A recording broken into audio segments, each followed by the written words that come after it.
Boa noite! Para aqueles que não consideram boa noite, boa tarde.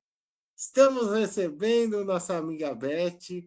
Hoje ela vai nos orientar nessa palestra, as realizações na vida espiritual. Bom, vocês sabem que nós estamos com a campanha com a Casa Edgar Armon.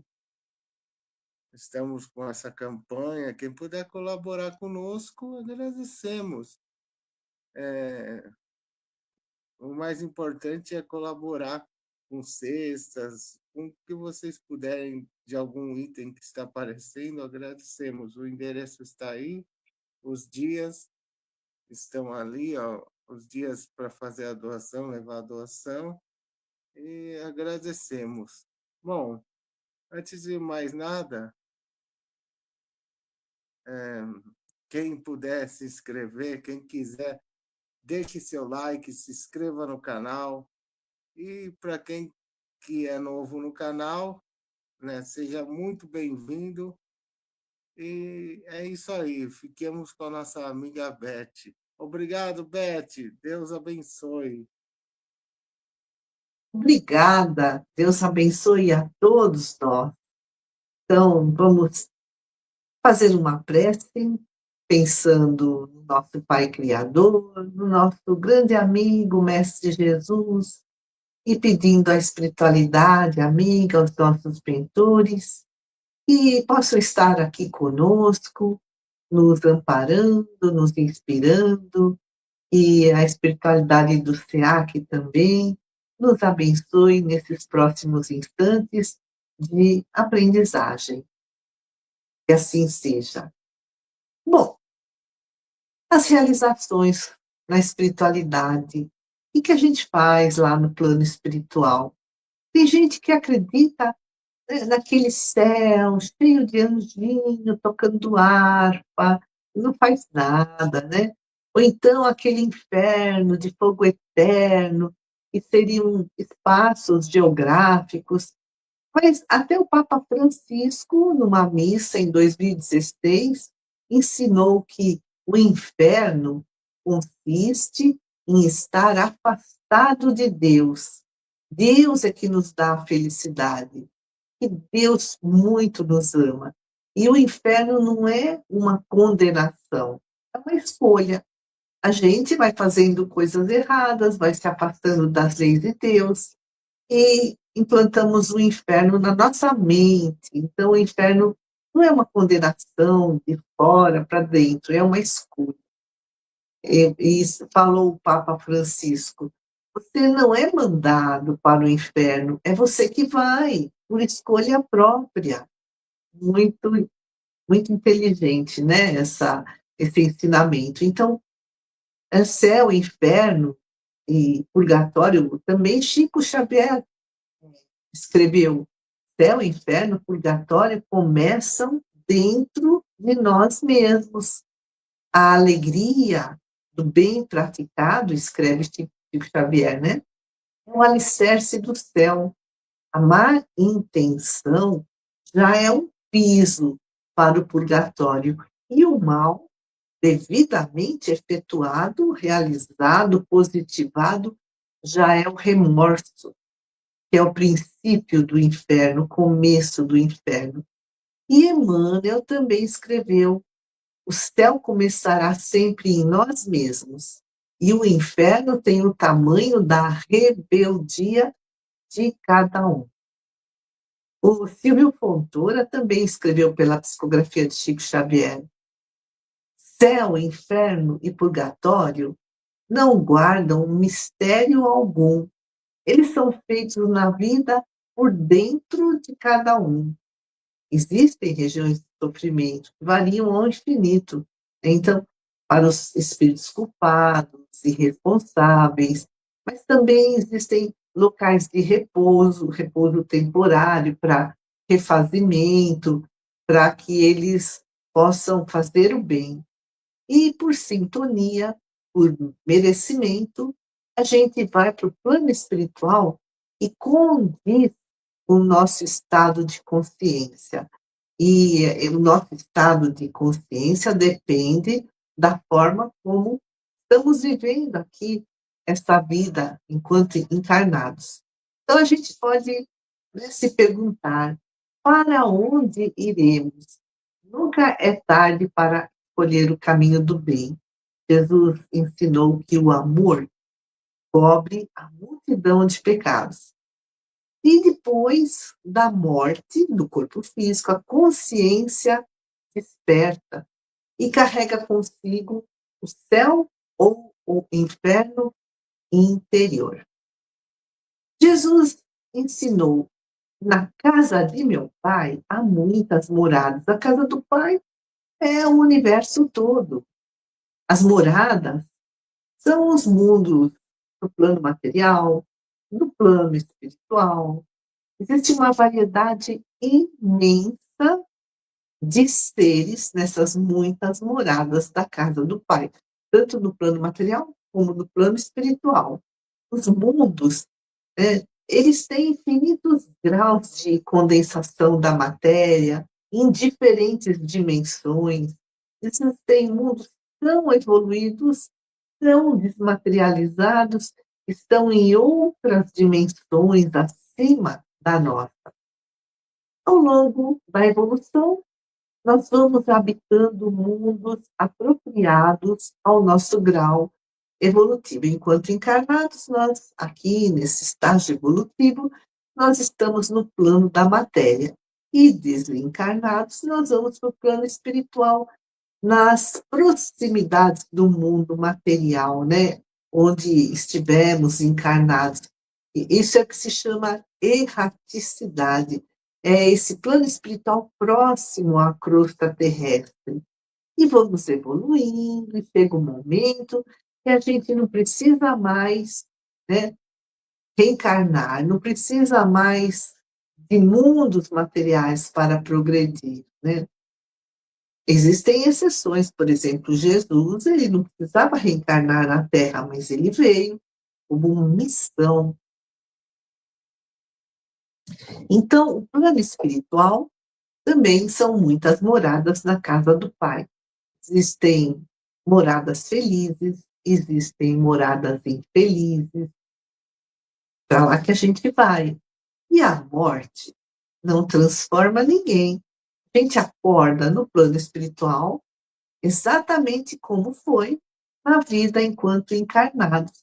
Cada um vive na morada psíquica que construiu para si mesmo. E no plano espiritual, os espíritos trabalham, estudam, dormem, comem, descansam, vão passear, eles se preparam para as novas encarnações, conforme o nível evolutivo, eles se preparam, passam por estágios, planejam junto com seus mentores a próxima reencarnação. Então, a vida no plano espiritual é muito ativa, não há ociosidade. Os espíritos não ficam lá tocando harpa, né, como alguns pensam, né? A não ser que o espírito queira, né? Mas aí são espíritos ainda atrasados. E os espíritos se aprimoram. Lá também eles estudam, adquirem conhecimentos, eles se relacionam entre si, eles visitam seus entes queridos encarnados, e aí vão também desenvolvendo as virtudes. E as atividades variam. Existem tarefas administrativas nas colônias, nas cidades espirituais, existem missões de auxílio nas regiões de sofrimento, no umbral. Os espíritos interagem com o plano físico, então, tanto mentores como obsessores, né? Há espíritos que trabalham nos centros espíritas, numa sessão de desobsessão, ou auxiliando os tarefeiros de uma forma geral, enviando mensagens mediúnicas. Eles, né, os espíritos visitam os amigos e os familiares, às vezes se encontram o encarnado durante o sono, o espírito se desdobra, né? O espírito se afasta do corpo físico e vai interagir, vai se comunicar com seus entes queridos desencarnados. E conversam, recebem conselhos, e, né, existe, né, também os benfeitores espirituais, né, que alertam sobre perigos ou nos levam para estudar lá no plano espiritual ou trabalhar. Existem espíritos desencarnados que socorrem os encarnados que sofrem acidentes, nas tragédias, os hospitais. Nos hospitais tem uma equipe médica espiritual de desencarnados auxiliando, né, todos os trabalhadores lá da saúde. Eles também trabalham nas cirurgias espirituais, nas atividades de cura, nos centros espíritas. Então, tem todo tipo de trabalho. E Emmanuel, no livro Caminho, Verdade e Vida, psicografado pelo Chico Xavier, no capítulo 100, cujo título é Auxílios do Invisível, nos lembra que o apóstolo Pedro, né, na época, né, lá da época em que Jesus esteve na Terra, Jesus já tinha sido crucificado. O apóstolo Pedro foi enviado a uma prisão, ele estava acorrentado, e ele vê um anjo entrando na prisão. O anjo o liberta, e eles atravessam juntos os primeiros perigos na prisão, né? Então, eles conseguem, digamos, disfarçar, sair sem que os guardas os percebam, e eles caminham juntos na rua, o Pedro e o anjo, até que chega um momento em que o anjo se afasta, deixando o Pedro livre para ele tomar as suas próprias iniciativas, para ele, né, fazer suas próprias escolhas. Então, Emmanuel aqui nos ensina, né, que existe esse auxílio do invisível, e que esse auxílio do invisível é sempre certo, jamais falha. Aqui no caso, né, Pedro estava acordado, mas às vezes a gente está dormindo e recebe a ajuda dos espíritos encarnados. Mas tudo acontece no momento oportuno, dependendo das nossas necessidades, dos nossos merecimentos. E a pessoa, escreve Emmanuel, não pode se viciar na ajuda, né? Só pedir, pedir, pedir e não fazer nada por si mesma, não se modificar. Ela precisa aprender a caminhar sozinha, usar o seu livre-arbítrio, assim como aconteceu com Pedro, e precisa aprender a resolver os seus problemas para poder evoluir. E que tipo de ajuda a gente recebe durante o sono? Um tratamento no nosso perispírito. Perispírito é esse corpo que une espírito e matéria, um corpo semimaterial. Então, nosso perispírito, ele é tratado. De que forma? Às vezes, a espiritualidade faz uma transfusão de fluidos, às vezes são passes com raios magnéticos, emanações vitais, né? Energia, vitalidade.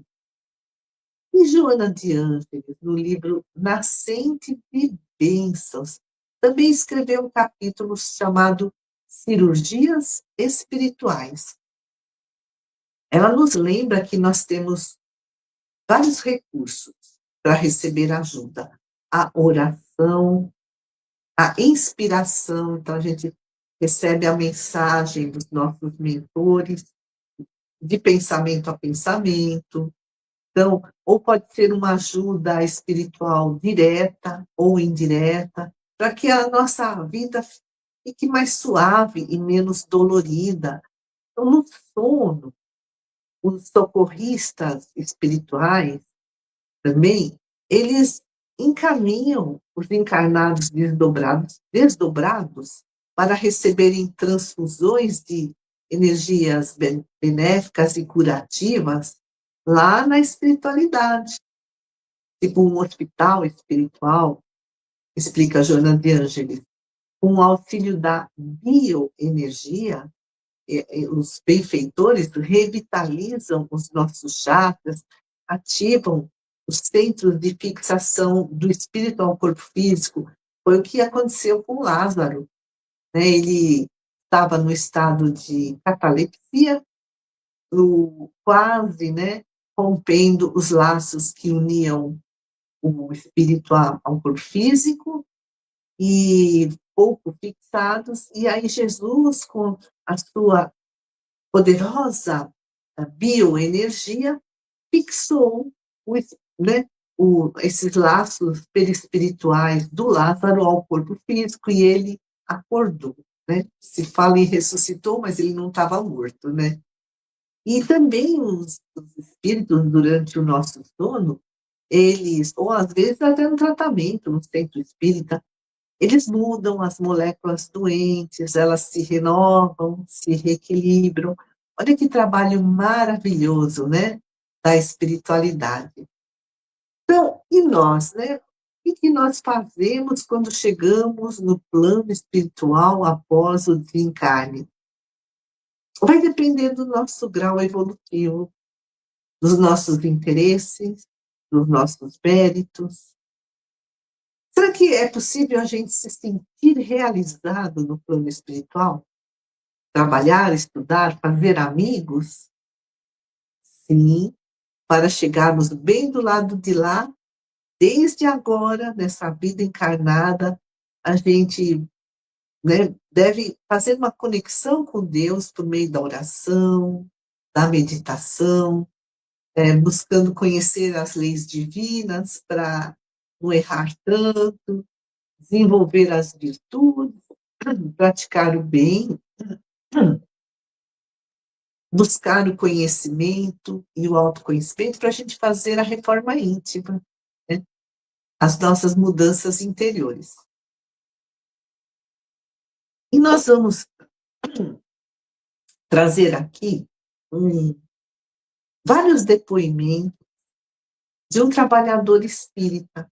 Ele se chamava Carmelo Grise e ele escreveu várias mensagens pela psicografia de Chico Xavier, e tanto o Chico Xavier como um outro autor espírita chamado Gerson Cestini enfeixaram essas várias mensagens, uniram na forma de um livro, e esse livro se chama Carmelo Grise, ele mesmo. Só para a gente ter uma ideia de como foi a chegada dele no plano espiritual, como ele foi se desenvolvendo, as dificuldades, que realizações ele fez na espiritualidade. Então, o Carmelo Grise, né, que mandou várias mensagens psicografadas pelo Chico Xavier, é o protagonista aqui desse livro, Carmelo Grise, ele mesmo. Então, quando encarnado, ele era um cidadão simples, de poucas letras, então ele não tinha muito estudo, mas ele era muito ativo, muito observador. Desencarnou em 1980. Nos últimos anos da sua encarnação, ele já não estava mais lúcido.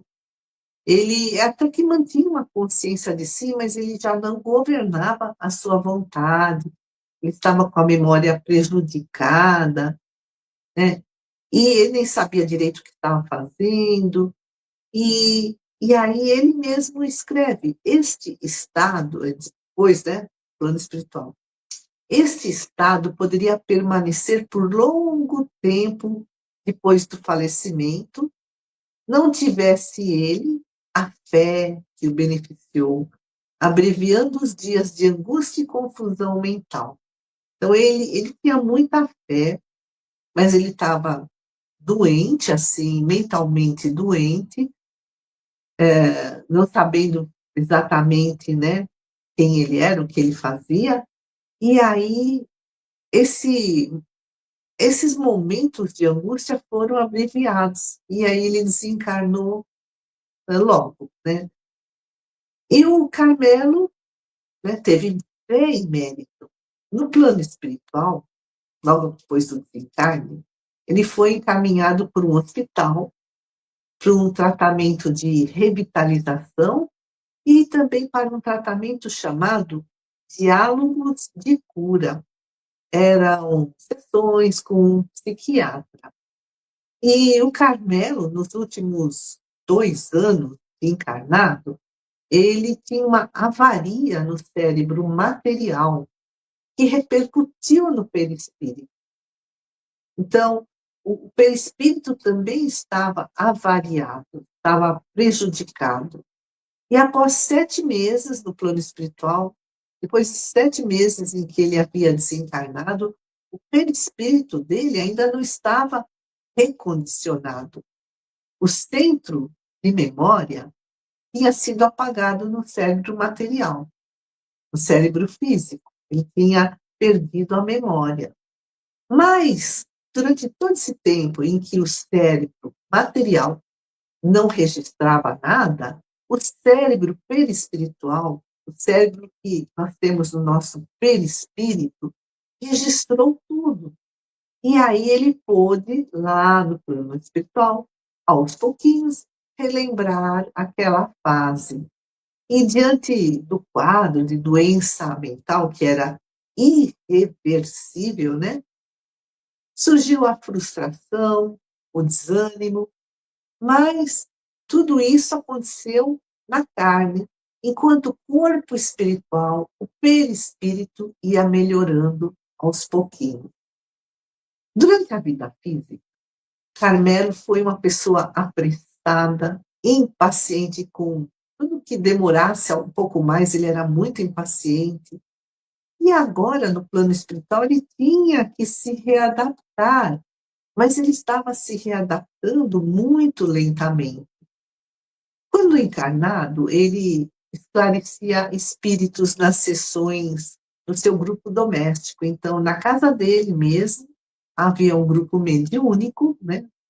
Naquela época, começo do século XX, e ele, então, esclarecia, doutrinava os espíritos. E agora, no plano espiritual, sob a orientação da esposa, a esposa dele já tinha morrido há mais tempo, e há bem mais tempo que ele, e ela estava numa condição evolutiva muito boa. Então, ela o orientava. Agora, no plano espiritual, sob a orientação da esposa, o Carmelo também trabalhava no atendimento espiritual, tanto nos centros espíritas, como nas reuniões mediúnicas das casas de seus familiares, ou mesmo assim, eh, em relação aos familiares desencarnados.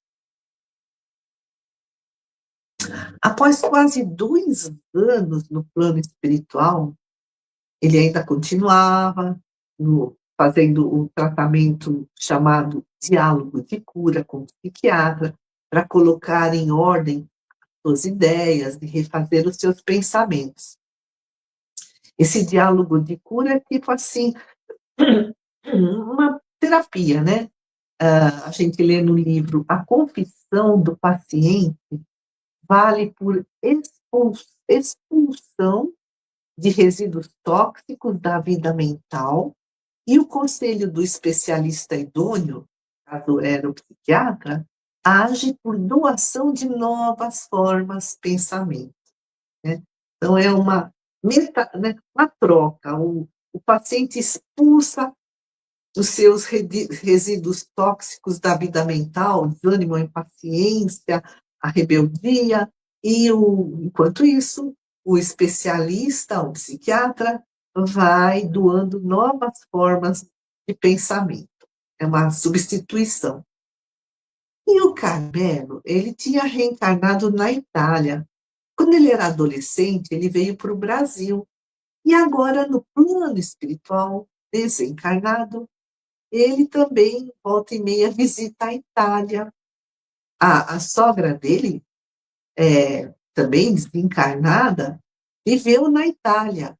E tanto a sogra como o Carmelo trabalham juntos com seus amigos e grupos familiares lá na Itália. Eles estão desencarnados, vão tanto aqui no Brasil como na Itália ajudar, né, na, na sessão de desobsessão. E no plano espiritual mais próximo da crosta planetária, ainda existem inúmeras religiões. São instituições correspondentes a todas as religiões. Também existe lá no além. Se aqui no Brasil, aqui no mundo, encarnados existem sinagogas, mesquitas, templos, igrejas, lá também existem, nessa crosta planetária, nesse plano espiritual mais próximo da crosta planetária. E é assim que eles vão para a Itália e ajudam seus familiares, né, nessas reuniões religiosas. Bom, durante todo esse tempo em que ele está desencarnado,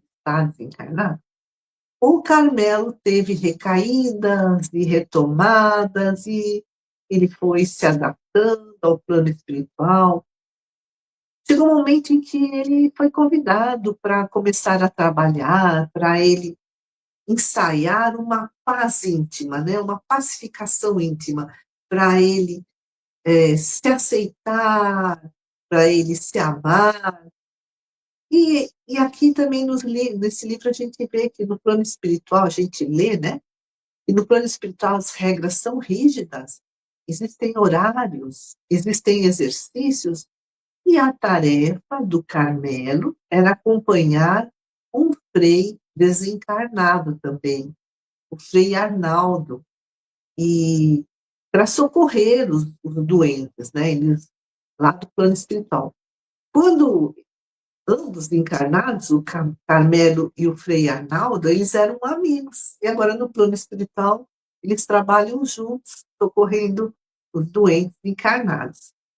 Bom, chegou um momento em que a esposa do Carmelo sugeriu-lhe reencarnar, mas o Carmelo não quis, porque ele não queria se afastar da família encarnada, porque ele vem sempre visitar, vem ajudar, tanto na Itália como no Brasil, e também ele não queria se afastar dos amigos que ele encontrou ou fez lá no plano espiritual. Então ele segue os amigos do além, como um mero aprendiz, ele não tem direito a tomar decisões, ele apenas obedece e ele precisa engolir as críticas, porque ele era uma pessoa muito crítica.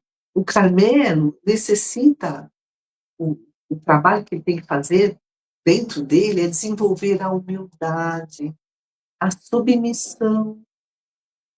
Após 3 anos e meio de desencarne, o Carmelo começou a ter maiores progressos. Na aparência, ele ainda é velho.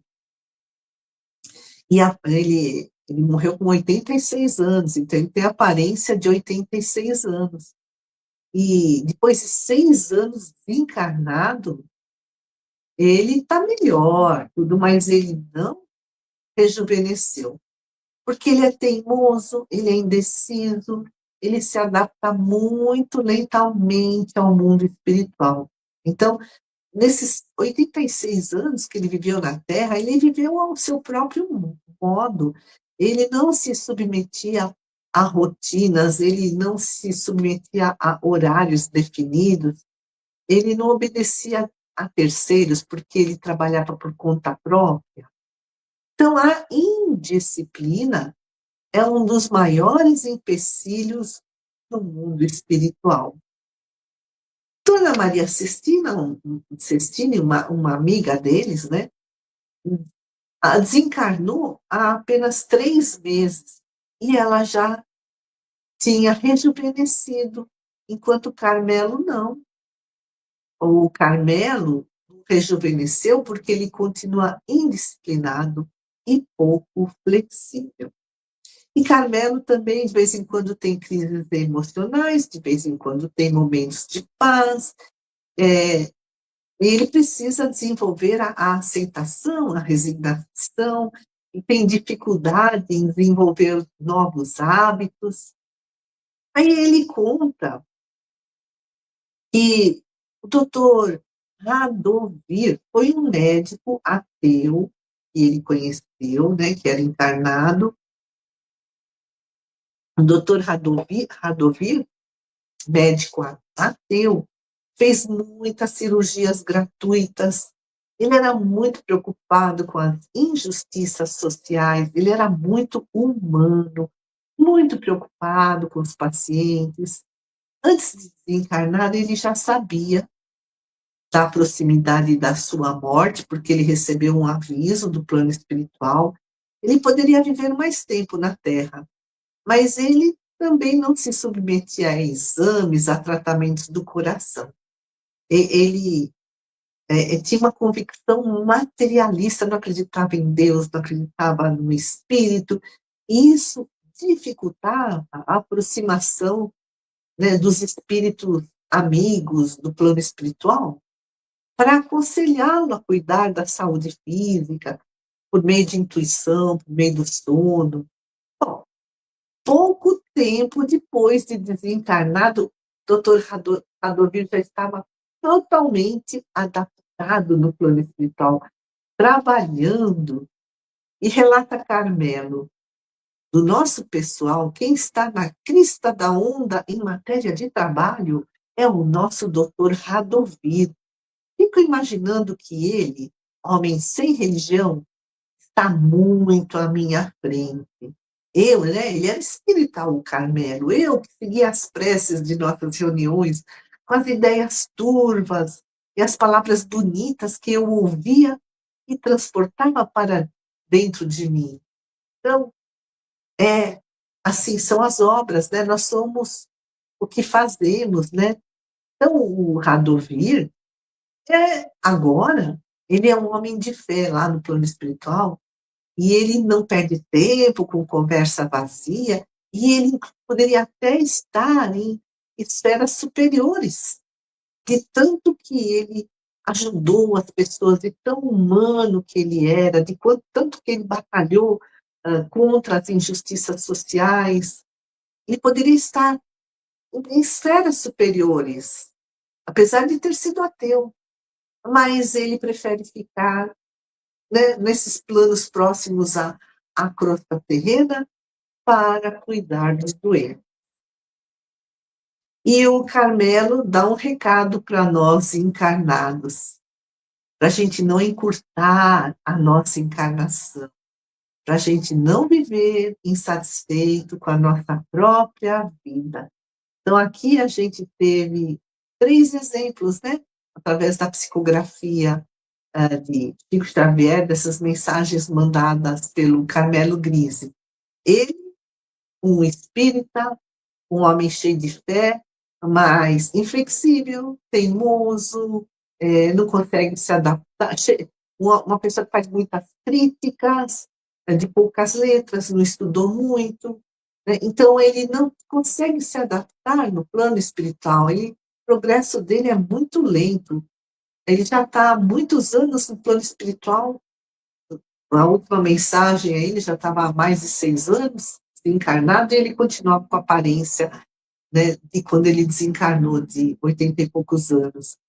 O doutor Radovir, um ateu, né, que ajudou muitas pessoas aqui na Terra durante a sua vida encarnada, desencarnou rapidinho, se adaptou, trabalhando, ajudando, foi até convidado para morar em esferas superiores, né, de maior felicidade. Não, não, deixa por aqui, que tem muita gente precisando de ajuda. E aquela senhora também que desencarnou, amiga deles, 3 meses depois, ela já estava rejuvenescida. Encarnou idosa e já estava totalmente rejuvenescida, porque conseguiu se adaptar ao plano espiritual. Então, enquanto o Carmelo precisa desenvolver a humildade. Então, fica aí, né? Ficam esses exemplos para nós, né? Quando a gente chegar do lado de lá, como é que a gente vai estar? qual vai ser o tempo da nossa adaptação do lado de lá.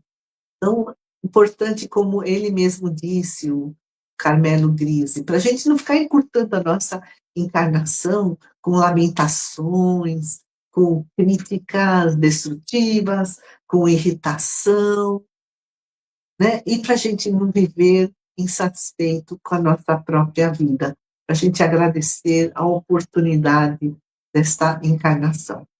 Então, façamos uma vibração a todo o nosso planeta, a todos os países, todos os dirigentes. Pedimos a Jesus que a paz se estabeleça no nosso mundo, em todos os lugares. Vibremos pelo nosso país, pelos seus dirigentes, vibremos pelos nossos familiares, pelos trabalhadores do bem, encarnados e desencarnados. Vibremos também por aqueles que ainda sofrem ou que estão perdendo, né, a oportunidade de progredirem um pouco mais, aqueles que estão atrasando, né, a sua caminhada na escolha do mau caminho. Vibremos por eles também, pelos seus mentores. Vibremos pelos nossos amigos, pelo nosso lar, por todos que aqui estamos. E obrigada, Pai do céu, por todo o amparo que nós recebemos. Obrigada, Jesus, por ter vindo aqui à Terra nos ensinar o caminho da iluminação. E pedimos aos nossos mentores que nos protejam hoje e sempre. Amigos queridos, uma boa noite.